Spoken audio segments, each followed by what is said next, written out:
Love Overboard, Part 2. The brightness of the morning sun stretched over the horizon as the Coast Guard reached the area where the cruise ship was last reported. Tropical debris spread the ocean for miles. Several search parties had patrolled the sea in an attempt to find some survivors of the deadly storm. After one day of intense searching, it was clear that there was no survivors. News of the cruise ship's sinking was widely broadcast throughout the world. Lewis Johnson, a pharmacist at Dee's Pharmaceutical, heard the news and prayed that his friend wasn't aboard that ship. He knew that Antonio had taken his girlfriend on a weekend cruise, but didn't know where. He endlessly called his friend's phone over and over, but to no avail. Within minutes, their entire circle of friends had lit up every social network in an attempt to find their friend. Lewis tried not to worry. He knew that his friend had the survival skills, literally, that could get him out of deep waters. Antonio and Lewis served in the military together, stationed in Korea. Antonio felt a deep sense of debt to Lewis after he saved his life. They was out on recon surveillance near Da Nang when Antonio spotted a platoon of enemies out on patrol. The sky had darkened and time was not on their side. Lewis realized that their only way to safety was to cross the 3-mile river directly in front of them. They slowly emerged into the festive waters, slower than a crocodile creeping upon his prey. Their lives depended on absolute concealment. The enemies had shortened the distance between the two, and they stared out into the misty waters, looking for any type of movements. Antonio started hyperventilating, and panic was only minutes away. Lewis blinked his eyes twice at Antonio, signaling him to keep it together. He gazed at them from 500 feet and knew that they were seconds from being spotted. He again signaled with his eyes for Antonio to get below the surface and swim outward as far as he can go. Antonio slowly initiated Lewis' orders, and they swam underwater until they was out of danger. They swam throughout the night, hoping that the feeding crocodiles didn't snatch them under.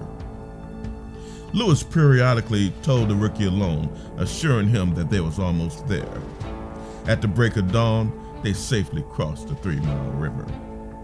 It kept Antonio on point for the rest of the war and launched a well-balanced friendship despite their age difference.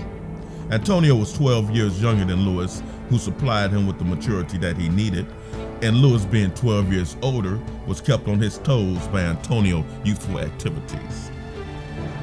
Days went by and no one heard anything from their friend. Lewis suddenly received a phone call from Antonio's crying mother, trying to relay an important message.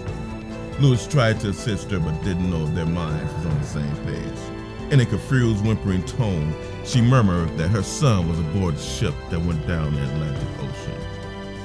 Lewis' mouth was paralyzed.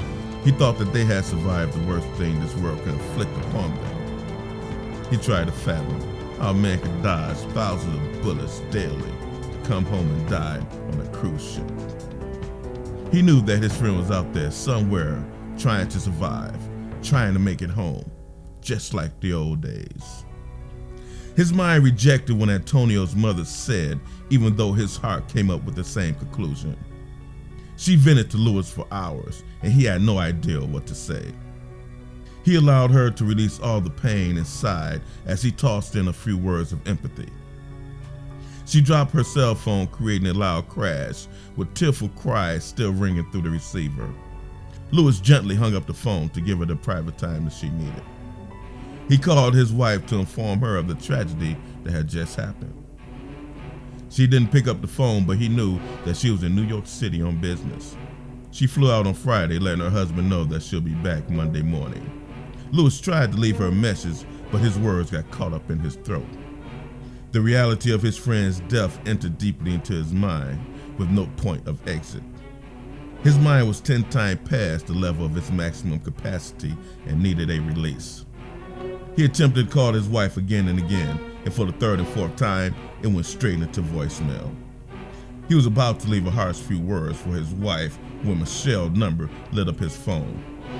This gave Lewis a phenomenal hope that maybe Antonio is alive. He immediately clicked over to answer her incoming call. Michelle's desperate demeanor was felt by Lewis on the other end as she blurted out words faster than he could comprehend. She stuttered disastrously in an attempt to know if Lewis had heard anything from Antonio. His light of hope quickly faded. He replied that he thought that they was together on the cruise. She interrupted his sentence and squealed at him how his friend had counseled and assured her of other trips in the future. She wanted him to know that he had miraculously cheated death. She instantly realized that she also traded death with another woman due to a cheating boyfriend.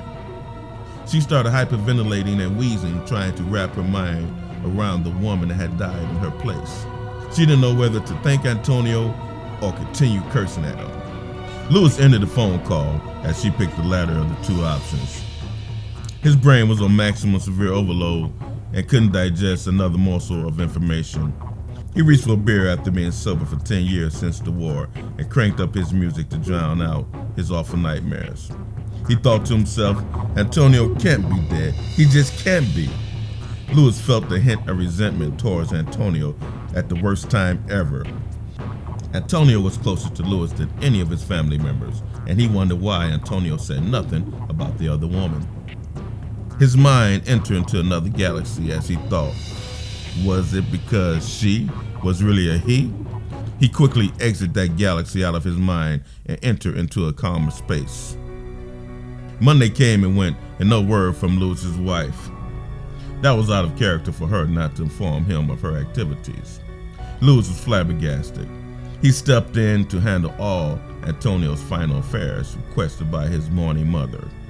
Now he had to shift directions to make sure his wife was okay. He called the emergency authorities in New York to see if his wife was met with any harm.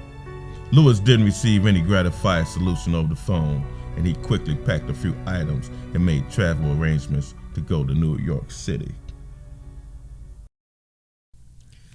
Thank you for listening to Love Overboard Part 2. Stay tuned next week for Part 3 of a 4-part series. Part 3, Lewis's Ventures to New York City and the aftermath thereof. Ooh, you don't want to miss this drama here. Please like and subscribe to my channel on the link below.